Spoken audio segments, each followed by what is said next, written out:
آج ہم ایک ایسی کہانی میں غوطہ لگانے والے ہیں جو ایمان، خاندان اور تقدیر کے گرد گھومتی ہے۔ یہ کہانی نسلوں پر محیط ہے۔ یہ داستان ہے حضرت اسحاق اور ان کے بیٹے حضرت یعقوب علیہ السلام کی، ایسی زندگیاں جن میں ہمارے لیے بہت گہرے سبق ہیں۔ ذرا سوچئے، 2 بھائی اور ایک برکت، لیکن بیچ میں آ گیا ایک دھوکہ، ایک ایسا عمل جس نے ایک نبی کی تقدیر کا رخ ہی موڑ دیا۔ سوال یہ ہے کہ ایسا ہوا کیسے؟ آئیے اس سوال کا جواب ڈھونڈتے ہیں جو ہمیں ایمان اور خاندانی رشتوں کی گہرائیاں میں لے جائے گا۔ تو کہانی شروع ہوتی ہے ایک ایسے گھر سے جہاں امیدیں اب کہہ سکتے ہیں کہ تقریباً ختم ہو چکی تھیں۔ حضرت ابراہیم اور ان کی اہلیہ حضرت سارہ دونوں ہی بہت بوڑھے ہو چکے تھے، اور اولاد کی خواہش وہ اب ایک ادھورا خواب ہی لگتی تھی۔ پھر ایک دن ان کے گھر 3 پراسرار اجنبی آئے۔ حضرت ابراہیم نے تو آپ جانتے ہیں مہمان نوازی میں کوئی کسر نہیں چھوڑی، لیکن جب مہمانوں نے کھانے کو ہاتھ تک نہیں لگایا تو ان کے دل میں ایک عجیب سا خوف پیدا ہوا۔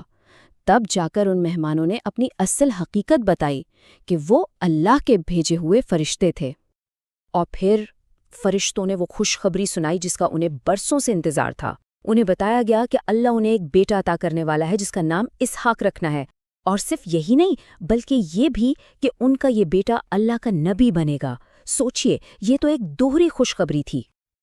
اب جب حضرت سارہ نے یہ سنا تو وہ بے اختیار ہنس پڑی۔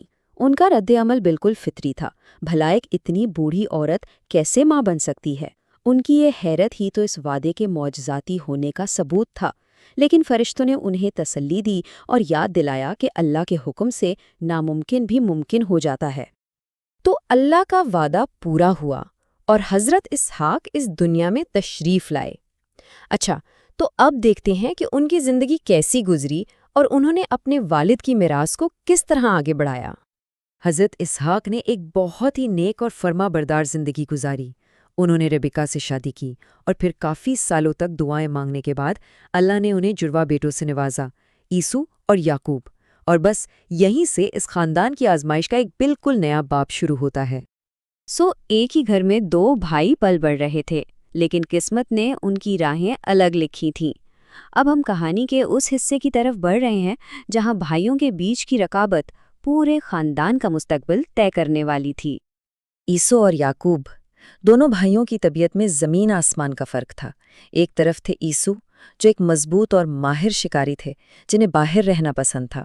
دوسری طرف تھے حضرت یعقوب جو زیادہ ذہین اور پرسکون طبیعت کے تھے اور گھر پر ہی رہتے تھے۔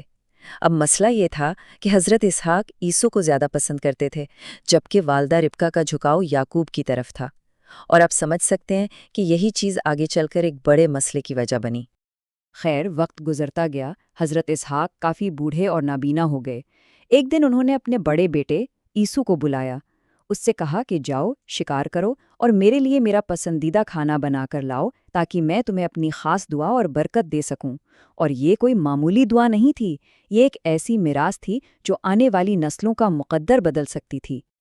لیکن یہ ساری بات چیت دیوار کے پیچھے سے ان کی والدہ ربکہ سن رہی تھیں، اور وہ یہ چاہتی تھیں کہ یہ برکت ان کے پیارے بیٹے یعقوب کو ملے۔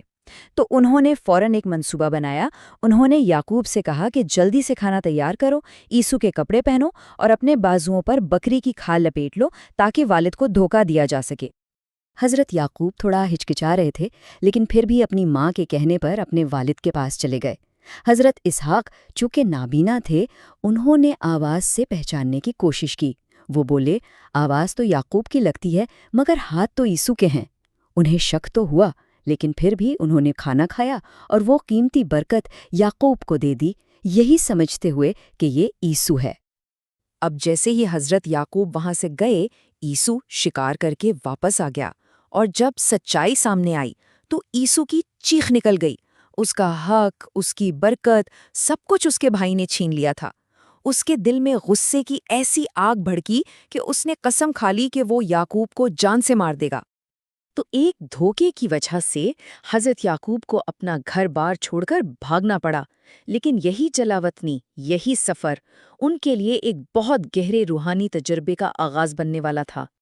تو اپنے بھائی کے غصے سے بچنے کے لیے اور اپنی والدہ کے مشورے پر حضرت یعقوب اکیلے ہی حران کے ایک لمبے اور انجان سفر پر نکل پڑے۔ انہیں بالکل اندازہ نہیں تھا کہ یہ سفر ان کی زندگی کو ہمیشہ کے لیے بدل کر رکھ دے گا۔ سفر میں وہ اکیلے اور تھکے ہوئے تھے۔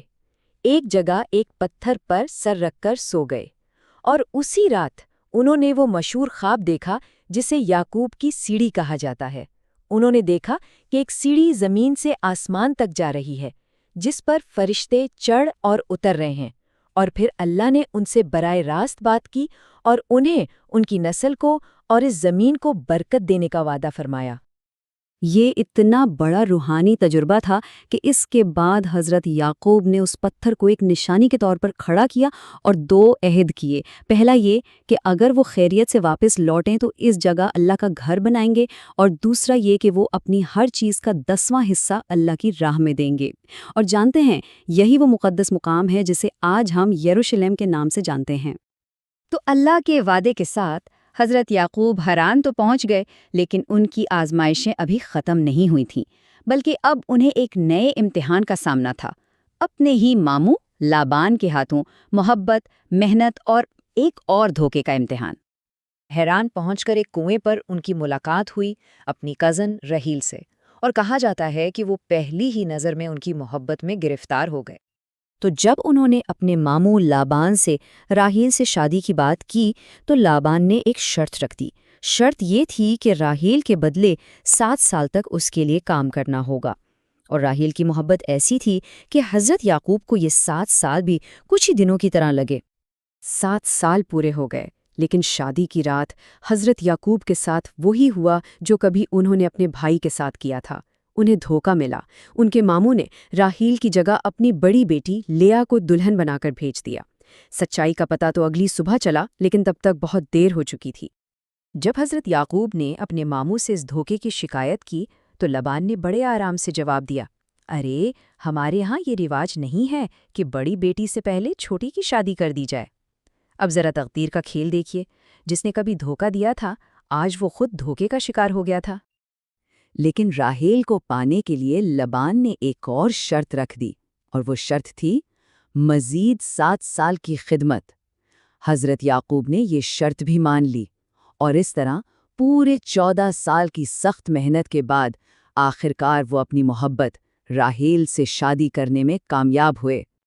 تو حضرت یعقوب کی زندگی، جس میں دھوکہ دیا بھی اور دھوکہ کھایا بھی، یہ پورا سفر ہمیں کیا سکھاتا ہے؟ یہ کہانی ہمیں صبر، تقدیر اور اس بات پر گہرا یقین کرنے کی دعوت دیتی ہے کہ انسان چاہے کوئی بھی منصوبہ بنائے، آخر میں اللہ کی تدبیر ہی غالب آتی ہے۔